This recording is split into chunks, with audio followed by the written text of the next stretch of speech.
ಕಾಣೆಯಾದ ಇಬ್ಬರು ಮಕ್ಕಳು ಮುಂಬೈಯಲ್ಲಿ ಪತ್ತೆ.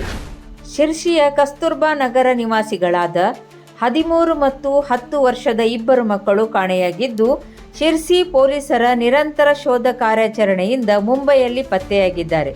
ಪರೀಕ್ಷೆಯಲ್ಲಿ ಕಡಿಮೆ ಅಂಕ ಗಳಿಸಿದ ಕಾರಣಕ್ಕೆ ಪೋಷಕರು ಓದುವಂತೆ ಒತ್ತಡ ಹಾಕಿದ್ದು, ಆ ಒತ್ತಡ ತಾಳಲಾರದೆ ಮಕ್ಕಳು ಮನೆ ಬಿಟ್ಟು ಹೋಗಿದ್ದರು.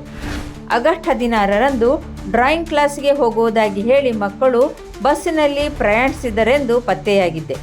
ಮಕ್ಕಳು ಶಿರಸಿಯಿಂದ ಹುಬ್ಬಳ್ಳಿಗೆ, ಅಲ್ಲಿಂದ ಪುಣೆಗೆ ಮತ್ತು ನಂತರ ಮುಂಬೈಗೆ ತೆರಳಿದ್ದರು. ಮುಂಬೈಗೆ ತಲುಪಿದ ನಂತರ ಶಿರಡಿಗೆ ಹೋಗುವ ದಾರಿ ಕುರಿತು ಸಾರ್ವಜನಿಕರಲ್ಲಿ ಕೇಳುತ್ತಿದ್ದರು. ಅನುಮಾನಗೊಂಡ ಸ್ಥಳೀಯ ಪೊಲೀಸರು ಅವರನ್ನು ವಿಚಾರಣೆಗಾಗಿ ಠಾಣೆಗೆ ಕರೆದುಕೊಂಡು ಹೋಗಿ ಅವರು ಶಿರಸಿಯಿಂದ ಬಂದಿರುವುದನ್ನು ದೃಢಪಡಿಸಿದ್ದಾರೆ. ತಕ್ಷಣವೇ ಮುಂಬೈ ಪೊಲೀಸರು ಈ ಬಗ್ಗೆ ಶಿರಸಿ ಪೊಲೀಸರಿಗೆ ಮಾಹಿತಿ ನೀಡಿದ್ದಾರೆ.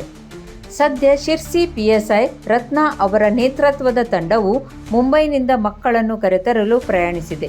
ಮಕ್ಕಳ ಶೋಧಕ್ಕಾಗಿ ಜಿಲ್ಲಾ ಎಸ್ಪಿ ಎಂಎನ್ ದೀಪನ್ ಅವರ ಮಾರ್ಗದರ್ಶನದಲ್ಲಿ 6 ತಂಡಗಳನ್ನು ರಚಿಸಿ ಕಾರ್ಯಾಚರಣೆ ನಡೆಸಲಾಗಿತ್ತು. ಈ ಕಾರ್ಯಾಚರಣೆಯ ಫಲವಾಗಿ ಇಬ್ಬರು ಮಕ್ಕಳು ಸುರಕ್ಷಿತವಾಗಿ ಪತ್ತೆಯಾಗಿದ್ದಾರೆ.